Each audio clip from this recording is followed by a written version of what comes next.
I never thought a millionaire would come to my rescue in my darkest hour.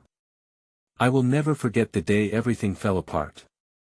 My heart raced, pounding in my chest like a drum, every thud echoing my unease.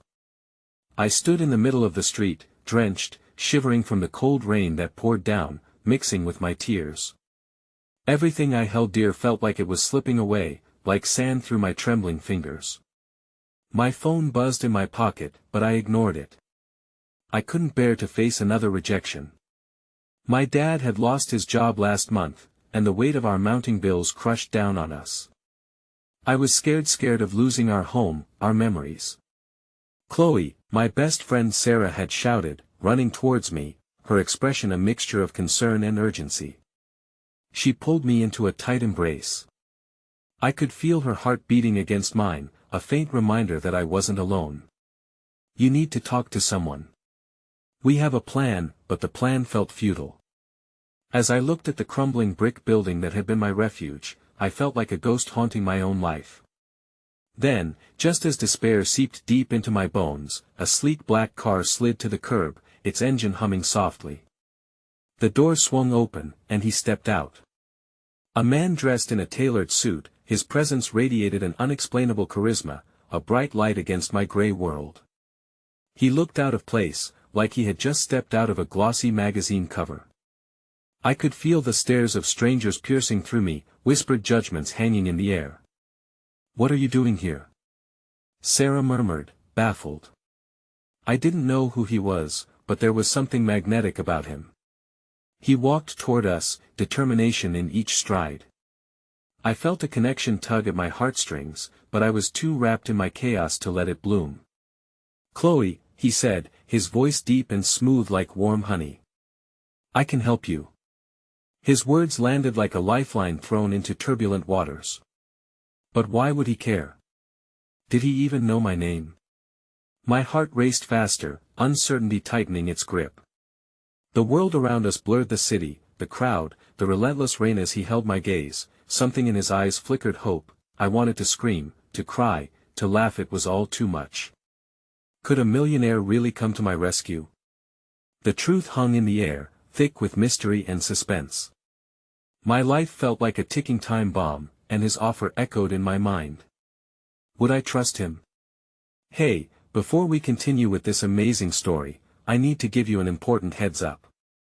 Many subscribers have reported that YouTube unsubscribed them without warning. Take a quick second to check the red button below to make sure you're still subscribed to the channel. I'd hate for you to miss any of the exclusive content coming soon. And while you're there, smash that like button, it really helps me out with the algorithm. Oh, and tell me in the comments, which city are you watching from? I love getting to know every amazing person who's part of this community. Your participation makes all the difference. Let's connect. The raindrops began to lessen, but the heaviness in my heart only grew. I stood frozen as he stepped closer, the world around us fading to a hushed murmur. "I know this is overwhelming," he said, his brows knitted in concern. "But please, just give me a moment. What do you want from me?" I managed to utter, my voice shaking. Could this handsome stranger truly be there to help, or was this all part of some twisted game? "I want to help you through this," he replied, the sincerity in his tone surprising me. "My name is Jason, and I've been where you are now." It's hard to believe a stranger, but sometimes it's easier to trust someone who has nothing to gain from your pain. Those words seemed to breathe life into my stagnant thoughts, and for a brief moment, I considered his offer. Yet, thoughts of my father's disappointment and the looming threat of eviction filled my mind. "Why would you help me? What do you stand to gain?" He paused, glancing down the street as if recalling a distant memory, his expression shifting slightly. "I just want to make a difference. We all face moments that feel insurmountable." His eyes met mine, and within them, I found an unexpected warmth. Just then, a sudden breeze swept through, carrying with it a voice that called out to us from the other end of the street. A little boy, no more than 6 years old, stood in front of a bakery, his small hands pressed against the glass, staring at the golden pastries. He looked up just as a lady nearby glanced down at him, a frown creasing her lips. She hustled past him, ignoring the obvious hunger in his gaze. My heart twisted painfully at the sight. Instinctively, I turned my head back to Jason. "Can we help him?" I asked, my impulse overriding the reservations that lingered in my heart. Jason followed my gaze, and compassion blossomed on his face. "Let's go," he said, immediately moving toward the boy, and I found myself trailing behind him. When we reached the boy, he looked up at us, his eyes wide with a mix of fear and curiosity. "Are you hungry?" I asked softly, kneeling down to his level. He nodded slowly, a small flicker of hope lighting up his expression. Without hesitation, Jason reached for his wallet and pulled out a handful of bills, handing them to me. "Get him whatever he wants," he urged, the determination in his voice stirring something inside me. "Are you okay with this?" I asked the boy, who responded with an exuberant nod. Our laughter bubbled up as I led him into the bakery, and for a brief moment, the weight of my own troubles fell away. That I couldn't help but steal a glance at Jason as we made our choices. He was different, and with every passing second, I was beginning to see that his intent was genuine. Yet, that seed of doubt still festered in my mind. As we stepped back outside with a warm pastry in hand for the boy, Jason caught my eye. "You have a good heart, Chloe," he said quietly, as if he understood the internal battle raging within me. "But it's okay to let people in. You don't have to carry everything alone." His words struck me like lightning, igniting a spark of vulnerability. What if it all just leads to more disappointment? I confessed, my voice trembling. "Well, face it together," he replied, his tone unwavering. But before I could respond, my phone buzzed again in my pocket. A sharp pang of dread coursed through me. Hesitating only momentarily, I pulled it out, bracing myself for what it might reveal. The screen lit up with a message from my father: "We're out of time. The bank is giving us only until Friday. I don't want to lose our home. I'm sorry." Grounded by panic, I felt my breath hitch in my throat. I have to go," I stammered, retreating from the warmth of Jason's presence, the sobering reality crashing down around me. "I need to fix this." Ignoring Jason's questioning gaze, I turned on my heels and raced back toward the familiarity of my crumbling world. Each step felt heavier, dragging me back into the darkness I had desperately tried to escape. But in the pit of my stomach bloomed an unfamiliar emotion, fear mixed with a flicker of hope. And just as I reached the street corner, I turned back, catching Jason's eyes one last time. But when I looked, he was no longer there. Confusion gripped me. Had I imagined his kindness, or had I truly found a lifeline in the chaos? With a storm brewing within me and uncertainty looming ahead, I felt the ground shift beneath my feet, and each unanswered question echoed in my heart: could I truly let him help? Or would I continue to fight this battle on my own? The answers felt just out of reach, but something was telling me it would all change sooner than I expected. The streets felt empty as I dashed away from the fleeting warmth of Jason's presence, but the storm inside me only seemed to amplify. My father's message echoed through my mind like a relentless mantra: "We're out of time." With each hurried step, I forced myself to focus on the task ahead, finding a way to save our home, however impossible it felt. As I neared our apartment, the shabby building loomed before me with an air of foreboding. The familiar creaks of the staircase and the flickering lights welcomed me back to reality, an unwelcome reminder that my world was crumbling. I stumbled into our small kitchen, my heart racing, and when I found my father seated at the table, a cloud of fear settled over us both. "Chloe," he began, his voice heavy with resignation. I wish I had better news. I dropped into a chair, needing a moment to collect my swirling thoughts. The words caught in my throat as I struggled to formulate a plan that wouldn't involve dismantling the last fragments of our lives. I needed to find a job, gather money, something, anything, but the sense of hopelessness threatened to drown me. "What do we do now?" I finally whispered, looking into my father's weary eyes filled with both love and regret. He shook his head, a deep sigh escaping his lips.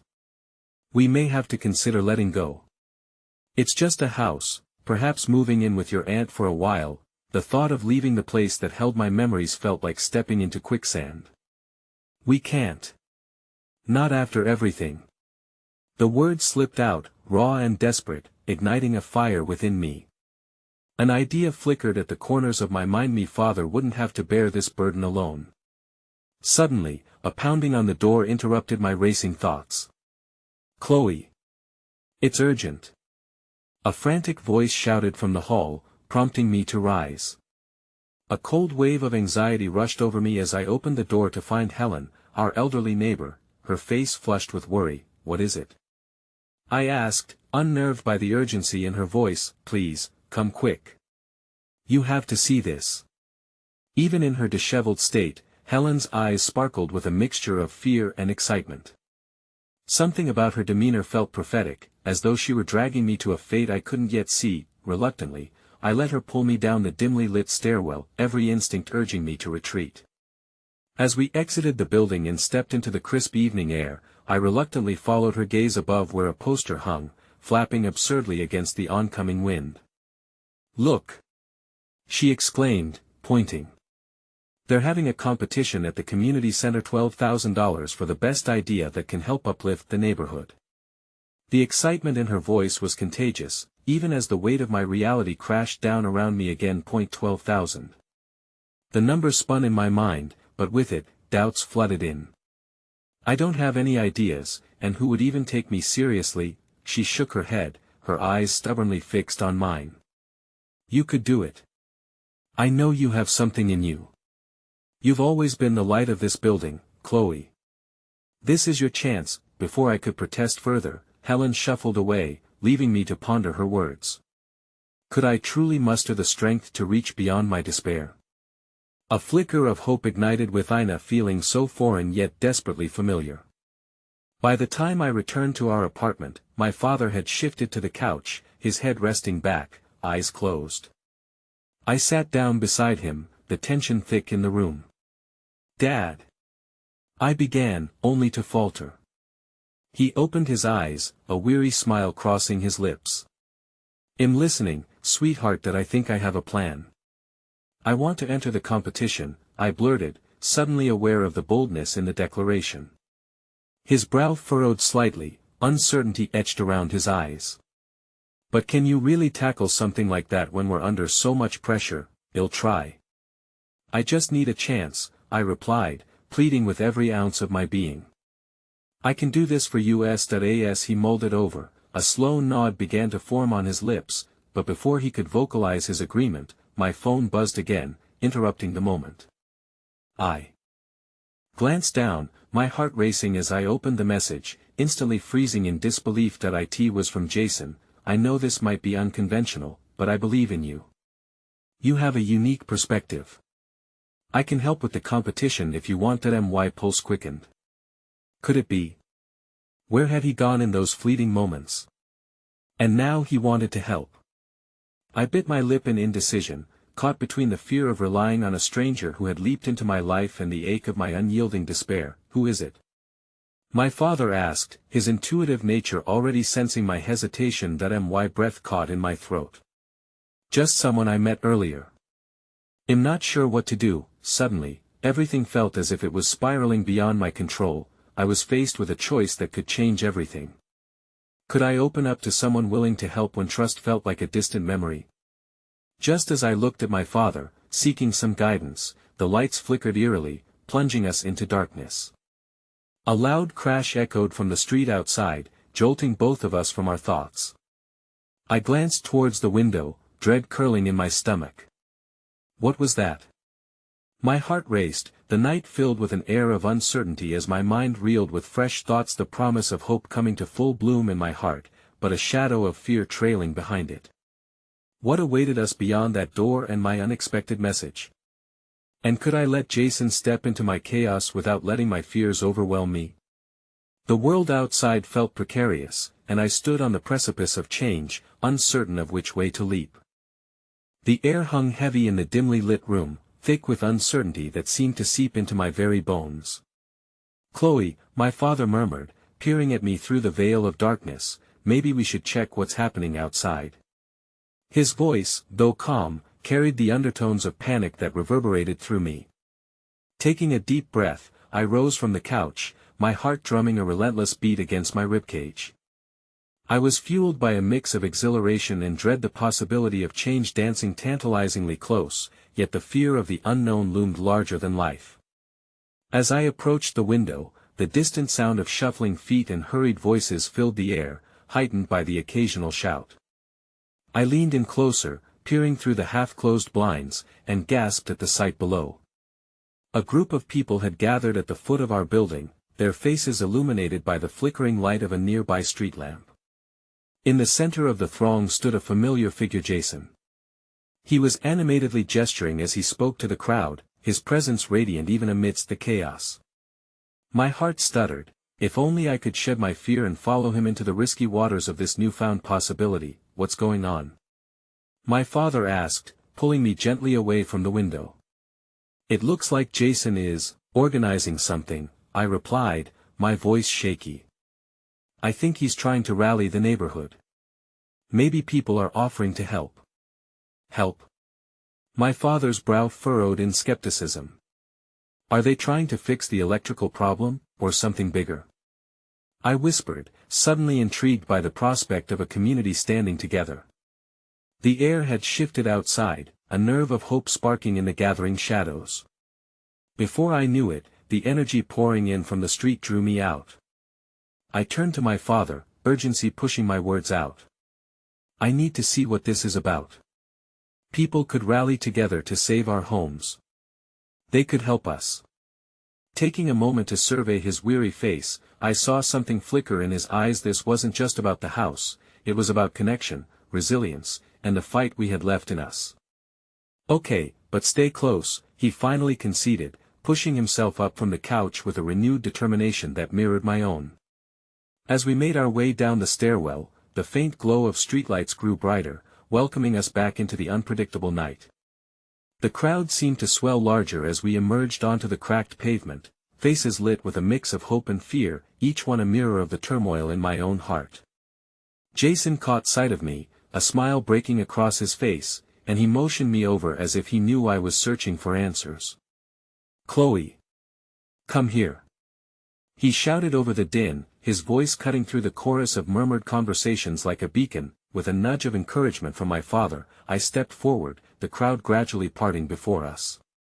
As I reached Jason, a sense of urgency wrapped itself around my heart, both thrilling and terrifying. Thanks for coming, he said, his voice low and earnest. I figured it was time we band together. There's strength in numbers, right? Two didn't know you were going to do this, I stammered, emotions weaving through me like an intricate tapestry. I couldn't sit back and watch your home and everyone else slip away, he replied, his eyes penetrating with sincerity. I believe we can do something extraordinary together. Around us, neighbors had begun to share their stories, weaving threads of their lives into a collective narrative.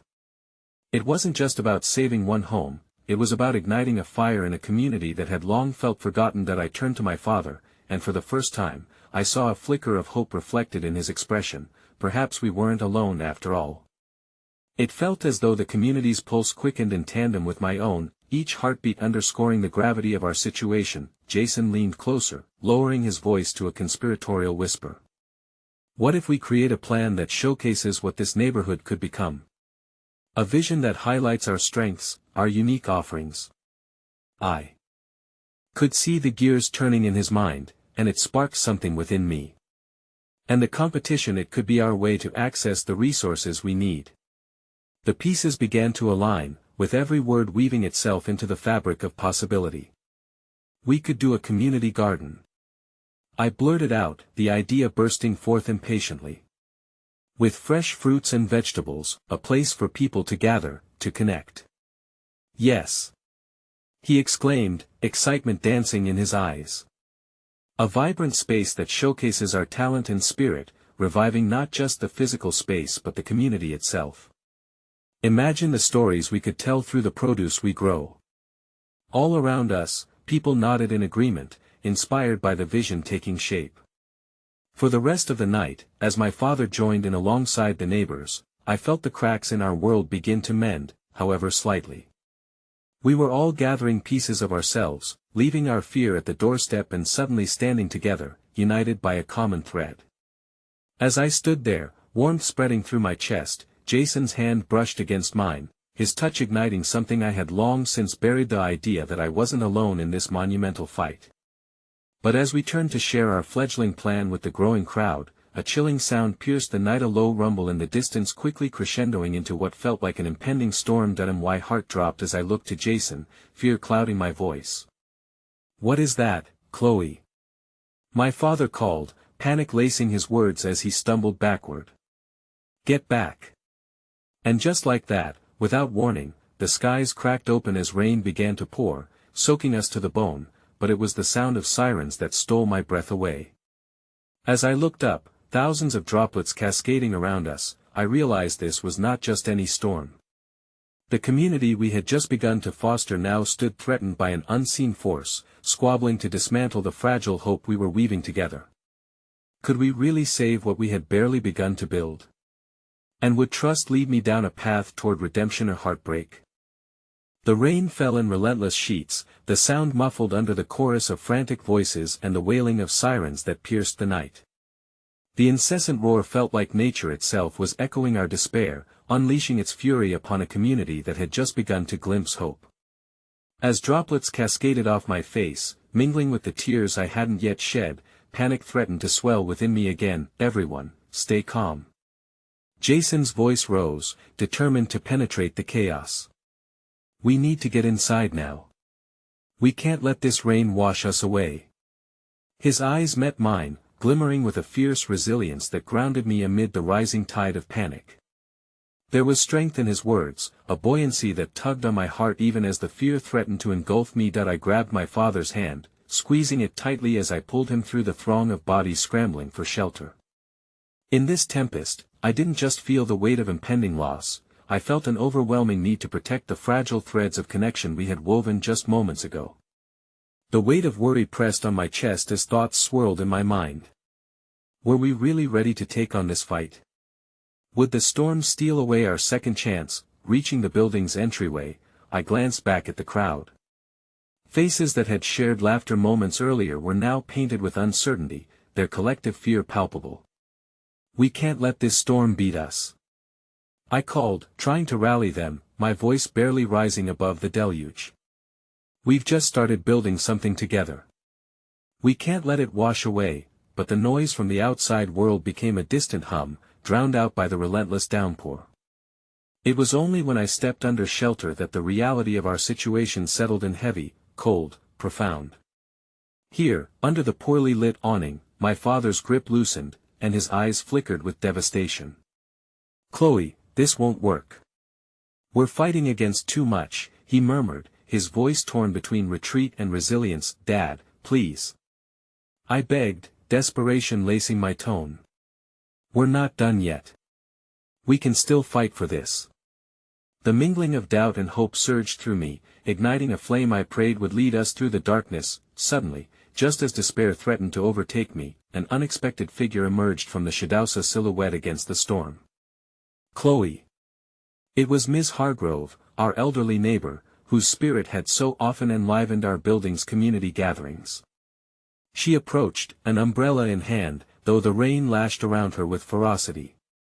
"I couldn't just let you all stand out here," she breathed, her presence a warm beacon among the tempest. "Ms. Hargrove," I exclaimed, rushing to her side as she shielded us beneath her flimsy configuration of fabric. The gesture felt monumentous. It was a simple act of kindness, yet it had the power to shift everything. "We're trying to rally everyone. The garden, it's more than just plants. It's hope," I stammered, uncertain if she could even hear me over the storm. She nodded, unwavering, her gaze piercing through my worry. "Hope doesn't shy away from storms, dear. It finds a way to rise despite them. You've got something real here, and it's worth every drop of rain aiming to drown it." Around us, other neighbors began to join, seeking shelter under the fragile protection of Miss Hargrove's umbrella. Their faces were painted with the same desperation but also with resolve. A wave of solidarity washed over me. "Perhaps we could face this storm together, even if the sky threatened to tear us apart. Let's move to my apartment." Miss Hargrove shouted, determination kindling anew in the depths of her weathered eyes. We can strategize there.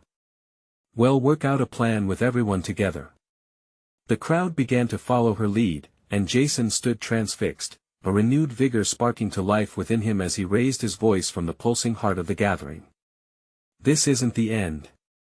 It's merely a fork in the road. By pushing through this, we can show just how strong we truly are. Encouraged by his words, we surged forward, guided by Miss Hargrove and buoyed by the solidarity of friends and neighbors. As we made our way upstairs into the warmth of her modest home, the world outside vanished into a symphony of raindrops and howling wind. I grabbed a towel and began helping dry our children and elderly neighbors, offering them my own warmth in their shivering bodies. Perhaps I could not push the storm back, but here was something I could do, yet, the worry nagged at me still, persistent and cold, the looming anxiety of losing everything we had just begun to build, the possibility that even this rallying of hearts and souls might not be enough to withstand the chaos unfolding around us. Then, with a soft tap on Miss Hargrove's window, I caught sight of something that made my breath hitch, a convoy of flashing lights tearing through the rain, more sirens growing louder as they approached. What is happening? I whispered, anxiety ripping at my composure. As the figures in uniforms emerged, drenched yet resolute, the realization dawned on me: hadn't just felt the threat of the storm, I had traversed into the unknown entirely. What community could sustain us now against a force we didn't yet understand? Just as I began to unravel, Jason took my hand firmly in his, anchoring me to the moment. Whatever is coming, we'll face it together. His sincerity ignited a spark of hope juxtaposed against the thickening threat slowly creeping into our sanctuary. And as my eyes met his, the darkness that had shadowed my heart ebbed slightly. I didn't want to imagine what could happen next, but one thing was certain: our fight was far from over. The air inside Miss Hargrove's apartment was thick with uncertainty, buzzing like the storm outside. The windows rattled under the barrage of wind and rain, yet in the confines of our makeshift shelter, we huddled together, our conversations a mix of concern and fervent determination. Children nestled in their parents' arms, while others whispered for reassurance, their innocent faces shadowed by worry. Okay, everyone, let's try to focus, Jason began, his voice cutting through the din as he pulled a few chairs into a circle, urging the rest of us to settle down. We need to understand exactly what we're dealing with. The storm is bad, but we have to keep each other strong. That I could see the tension etched on faces around me, each mirroring my deepest fears, unspoken yet so palpable. Ms. Hargrove offered tea to soften the brittle air, her small act of kindness nurturing our spirits even as the storm raged on. Nonetheless, a part of me couldn't shake the gnawing doubt. What were we really up against? And how could we hope to withstand it? The chatter around the room began to drown out the storm. Ms. Hargrove recounted stories of past tempests and hardships faced by neighbors long forgotten, the resilience of our community embedded in her every word. I showed glimpses of strength in my father's eyes as he chimed in with suggestions, ways we could safeguard our homes and gardens if things took a turn for the worse, yet darkness was creeping into the edges of my resolve when I heard a sharp knock at the door. It sliced through our murmurs like lightning, silencing everyone in an instant. The collective breath held in with anticipation felt electric. Who could possibly be knocking at such an hour? Setting down her teacup, Miss Hargrove exchanged worried glances with Jason before rising to open the door. Stay close, she commanded softly, moving cautiously, her frail figure now determined. When she swung the door open, the sight that met our eyes was astounding. The silhouette of a man stood framed by the tempest, his broad shoulders silhouetted against the storm. Is everyone all right? His deep voice resonated, drenched yet commanding, his eyes scanning the room as they dropped upon the gathering. Who are you? Ms. Hargrove's cautious tone was laced with a mix of skepticism and curiosity. I'm Daniel Cole, he announced, stepping over the threshold, shaking rainwater from his hair like an eager dog. And I'm here to help. A murmur spread through the room, the air thickening with uncertainty and curiosity. Daniel's appearance was striking not just in his stature but in the undeniable authority he carried. I heard there was an emergency and that people were in need. I've got supplies in my vehicle, food, blankets, whatever you need, he continued. In the midst of astonished murmurs, Jason stepped forward. How did you find us? Daniel nodded toward Ms. Hargrove. I've been in the neighborhood, investigating options to support the community. I couldn't ignore the storm and the cries for help, so I reached out. His gaze softened, landing on my father and me. I saw the community garden you were trying to save. That's why I'm here. Why would someone like you care? My voice cracked, the incredulousness washing over me in waves. You're a millionaire. You could go anywhere and do anything. Why help us? His expression turned thoughtful, and I could see a flicker of shadow in his eyes, a shared understanding of something deeper than wealth. Because it's not just about money, is it? It's about what we build together and how we rise in the face of every storm. I've been in a similar place that I felt as though Daniel's revelation hung between a bridge of understanding that tangled with my own resolve. Could it be that someone like him could see value in the heart of our community? We've been working to create something good here. Just like you said, there's hope in the struggle, I replied, my voice barely above a whisper. He met my gaze, and for a moment, the cacophony outside faded. Then let's ensure you have the resources to pull through. I can help, and I want to, he insisted, his tone firm. Yet gentle. A shift occurred in that moment, glimmers of hope threaded through the room as whispers of gratitude and purpose began to swell. There was something meaningful in his willingness to stand beside us, but beneath it lay the trepidation of the unknown and the doubts that still gnawed away at me. And just as he began detailing the supplies he had, like a spark igniting from a mere flicker, a crash erupted from outside, jerking everyone back to the reality we were trying to shield ourselves from. Get down! Jason shouted, instinctively pushing us behind furniture. The sound of glass shattering reverberated through the air, shaking the foundation of our fragile peace. I held my breath, my heart racing uncontrollably. Was the storm unfurling into something worse? With a gut-wrenching realization, I looked up at Daniel, whose eyes shone with unyielding determination amidst the chaos. We need to be ready, he said, voice steady and reassuring. Whatever happens next, we face it head-on. But as I gripped his arm, the shrouded truth weighed heavily in the air. Even with newfound allies and unexpected warmth, could we truly withstand the tempest outside, or was it the dawning of an even darker struggle? As the streets outside erupted in chaos, the rain hammered against the windows with renewed ferocity, punctuated by the sharp crack of thunder. The atmosphere within Miss Hargrove's apartment morphed from one of tentative hope to primal fear in an instant. Fragments of shattered glass littered the floor, remnants of a nearby window that had succumbed to the power of the storm. Everyone stay low. Jason shouted, his voice commanding as he scanned the room for the frightened children, his demeanor instantly shifting to that of a protector. I clung to my father's side, feeling the weight of his arm as he wrapped it around me, his presence a small beacon of safety.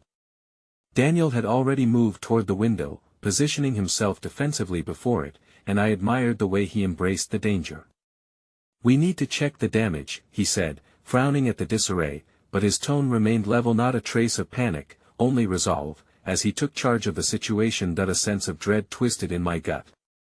As I crouched beside my father, my thoughts raced. Was the storm going to destroy what little stability we had left?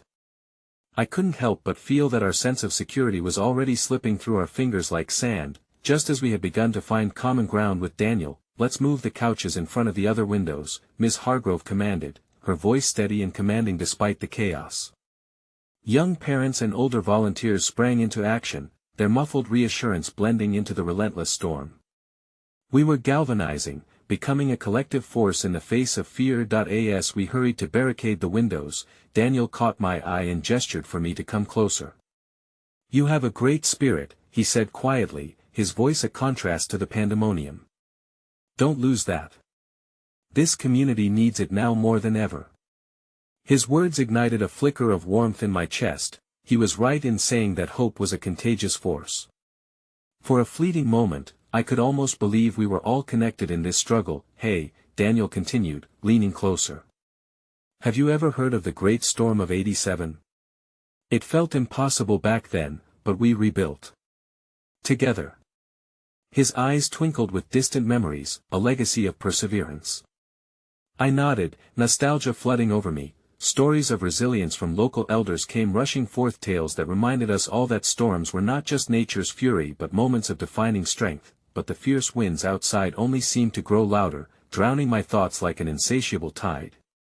Suddenly, a loud crash echoed again outside, this time accompanied by a dull thud and a muffling rumble. What was that? Someone gasped, anxiety settled in my chest as I surged with adrenaline. We need to check, I urged, driven by a mix of fear and determination. I wasn't prepared to curl up in fear or let this storm defeat us without understanding what was happening. Before I could think better of it, I darted toward the door, but Daniel caught my arm gently yet firmly. You can't go alone. Stay close to me, he urged, and though tension swelled in the atmosphere, there was a strange comfort in his presence. Do it together. We have to stick together, Jason asserted, following closely behind us. With the weight of the storm's urgency blending into our footsteps, we opened the door just slightly, flinching as cooler air rushed in. It swept across us like a warning. The sight that met us was staggering. A fallen tree sprawled over the street, a massive branch blocking our escape, and debris littering the yards like broken dreams lost to the wind. Oh no, I whispered, dread creeping into my veins. Just beyond the downed tree, a figure lay crumpled against a nearby vehicle, unmoving. Don't just stand there. We have to help. I shouted, fear pulling at my insides. Stay back. Daniel cautioned, raising his hand, his eyes locked onto the stillness of the shadows. He shifted forward, the light of the apartment pouring out into the storm like a beacon. I'll check it out. It might be dangerous. 100 different fears fought for dominance in my mind, but something in me urged me onward. We can't leave them. They could need us, I insisted, my heart racing. The further we crept from the safety of the apartment, the more distress surged through me. I could hear my father's whisper a small prayer, quiet but fervent. It was an anchor amidst the uncertainty. Let's move, Jason said, his newfound courage invigorating the group. But stay together. No one gets left behind. As we approached the fallen tree, the wind howled like a ghost, and dread washed over me again in waves. But as we reached the figure, the storm seemed to pause for just a moment, and I caught my breath. Hope flickered again, but it could be just another mirage in a transient world of chaos. Then I recognized the crumpled one beneath the wreckage, the unmistakable shock of brown curls, a familiar jacket. It was Mia, my friend from school. Mia!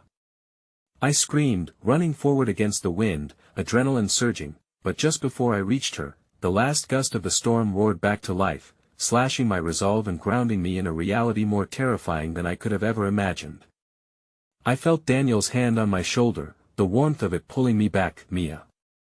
I cried again, but as his grip tightened, I had the sinking feeling that whatever lay beneath that chaos had only just begun to reveal the depth of our struggles. As I hovered on the brink of panic, Daniel's grip on my shoulder grounded me, though it felt like a lifeline clinging to the edge of a cliff. The storm seemed less formidable in the wake of my friend's peril, but that didn't lessen the dread pooling within me. The world around us turned into a blur of chaos as the weight of impending loss settled on my chest. Mia! I shouted, my voice barely cutting through the wind's wailing. We have to help her. Stay back, Daniel urged, his voice calm yet firm. Let's get a closer look before we rush in. We don't know what's going on. I nodded, desperately trying to focus on his words even as my heart thundered in my ears.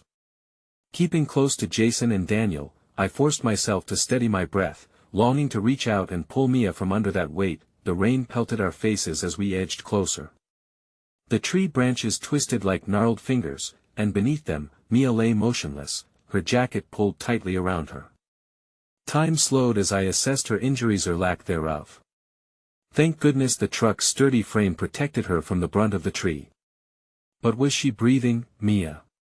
Jason called, louder than I had, daring to push through the gap between the remnants of our safety and the danger awaiting us on the other side.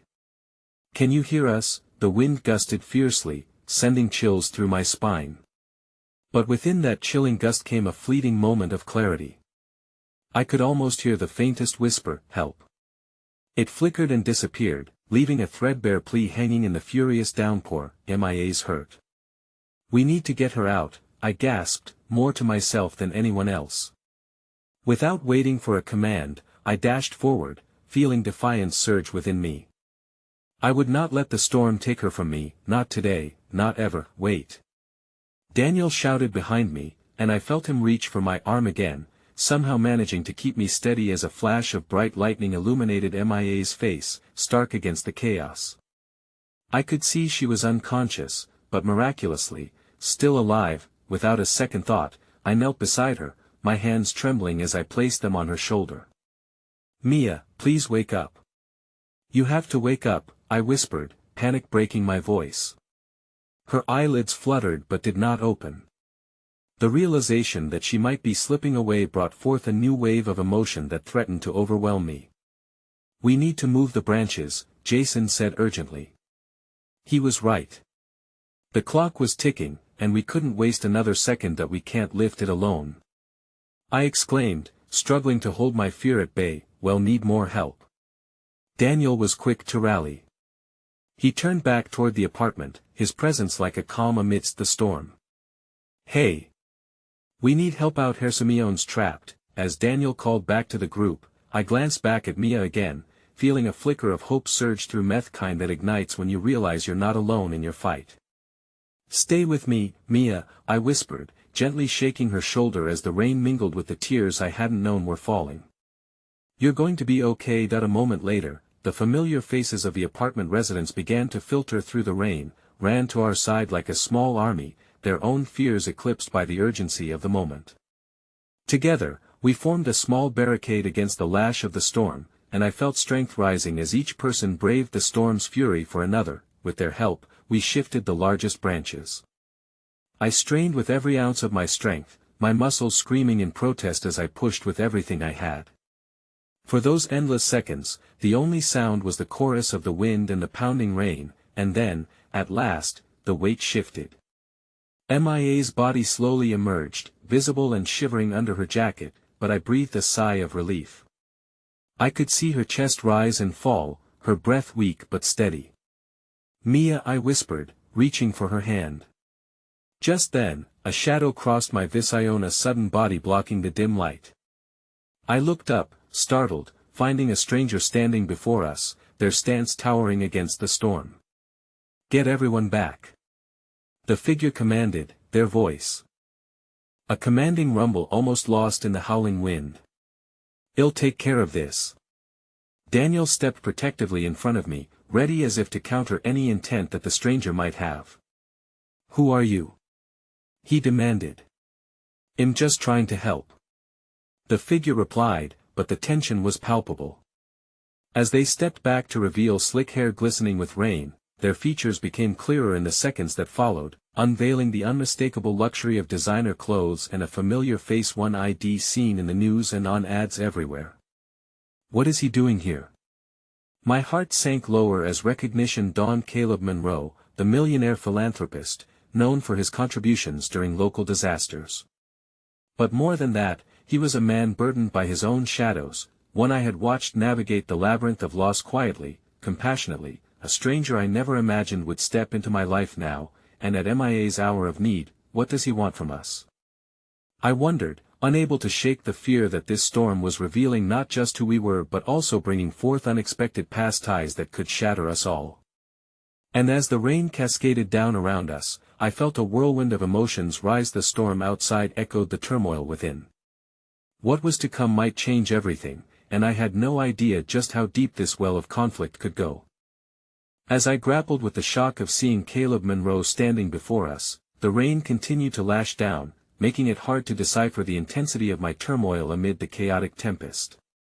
Mia lay curled on the ground, vulnerable and silent, and I couldn't shake the feeling that this moment, with all its raw emotion, was only a harbinger of deeper challenges. Mia needs help. I yelled at Caleb, my voice bordering on desperation. We don't have time for whatever. This is an emergency. Caleb paused, and in that moment, his eyes swept over our group, assessing. There was authority in his gaze and a quiet determination that contradicted the fear gnawing at my insides.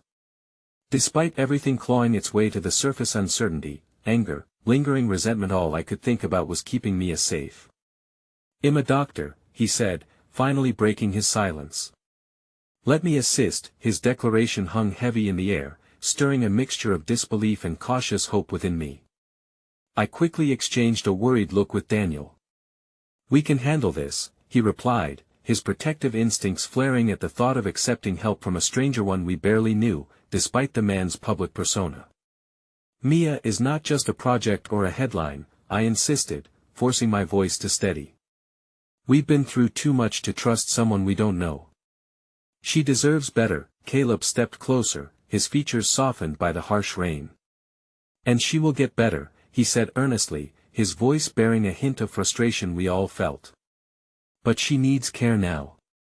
You don't have time to argue." As he moved to inspect her injuries, I caught a glimpse of his hands, deft and capable, despite the fury swirling around us. For a fleeting moment, that fear of judgment I'd harbored about him concerning wealth and privilege faded into the background. All that mattered was Mia's fragile state. A flicker of resolve ignited in me, and I dropped to my knees on the muddy ground beside Caleb. "Just help us, please.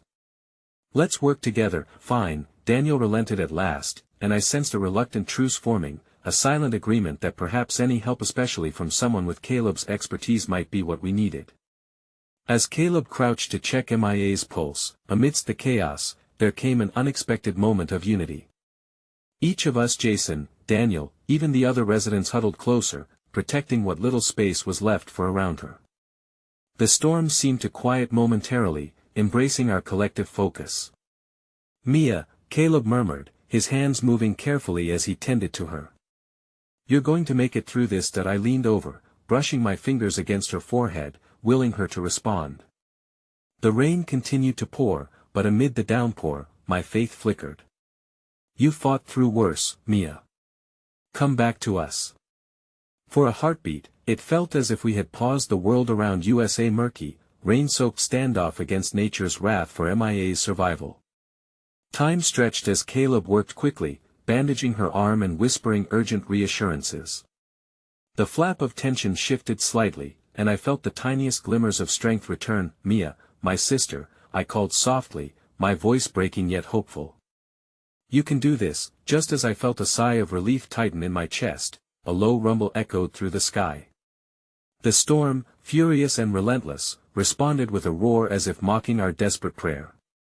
Then, in a moment more shocking than I could have anticipated, something heavy crashed to the ground not far from our makeshift sanctuary. "Look out!" Daniel yelled, instinctively moving to shield me. But it was too late. The force jolted through the air, whipping mud and rain high into the air around us.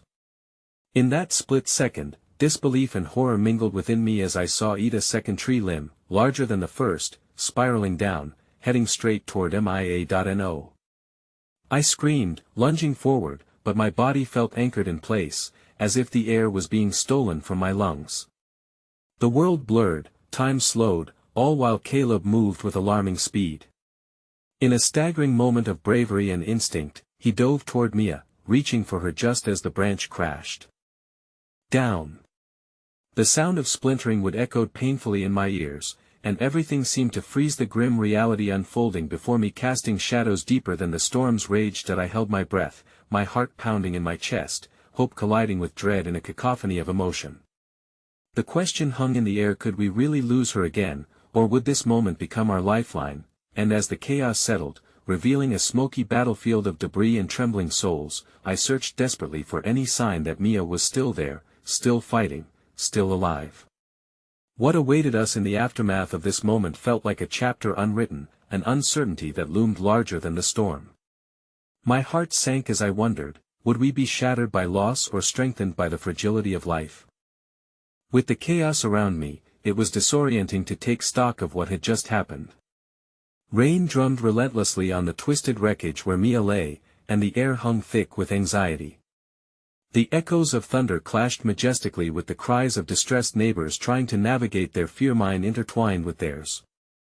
I felt weightless, lost in the storm's relentless grasp, waiting for a sign that things would be okay, that some light still flickered in the darkness surrounding us. Just as I thought I might crumble under the pressure of unknown consequences, I heard a faint groan. A spark ignited within me. "Mia." I whispered, fear pulling everything taut in my chest, but at the same time, hope surged like a tidal wave in the aftermath of the storm. Caleb! Jason shouted nearby, his voice tinged with urgency. Get back! It startled me as I flinched, seeing Caleb crouched beside Mia through my protective veil of fear. In that moment, I recognized that the storm had brought us together, but it could also tear us apart. It drowned us in uncertainty as much as it washed away barriers that had once kept our hearts hidden from one another. Caleb seemed to have taken hold of Mia, he put pressure on her wounds. I could hardly breathe, heart clenching into a tight ball as everything hung in the balance. The world around us faded to a blurred mix of shadowy figures. Jake, Daniel, even Miss Hargrove. They had become a swirling backdrop to my single-minded focus on Mia. Hang in there, I breathed, inching closer as Caleb worked, time stretching out like an endless ocean of desperation. With a low rumble, the winds began to quiet, as if yielding to an unspoken pact forged in that moment, our unwavering determination to hold on to hope. Just as the rain slackened, I saw Caleb's hands move, and for an agonizingly long moment, I held my breath. She's alive, he said, eyes fierce as he checked the pulse beneath his fingertips. But we need to get her stabilized and out of the elements. Everything began to blur again as I processed that precious truth. A rush of adrenaline coursed through my veins, I felt my fate was tied to hers. I can help, I said, rising from my frozen state.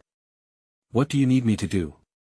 My heart thundered loudly enough that I feared the crashing of my pulse might drown out Caleb's instructions. Help me lift her. Carefully, we must take her back to Miss Hargrove's, Caleb commanded, and with that solidarity forged from shared terror, Jason and I slid beside him. In that instant, time slipped away as we forged a human chain, each pulling strength from each other. With one last tremor of fate, we hoisted Mia from the mud and debris, cradling her like the fragile bird she was, her immense strength hidden beneath layers of vulnerability. I could only pray our collective promise would safeguard her spirit amidst the howling winds. As we approached the safety of Miss Hargrove's apartment, I finally took a breath of relief. Once we got her inside, the atmosphere buzzed with frantic energy, the fear palpable but quickly transformed into resolute hope. As we laid Mia on the floor, Caleb moved immediately, gathering more supplies, his hands deft and steady. Looking around, I caught sight of familiar faces flickering with worry but also emboldened by an unspoken determination. Each turned their fear into action, banding together as a family built by the storm. Please, everyone, stand back, Caleb ordered, and I saw us all retreat slightly, forming a protective circle around Mia, hearts beating in unison like drums reverberating against the chaos. This will hurt, Mia, Caleb said, his gaze penetrating as he continued working, weaving a community tapestry laced with love and compassion.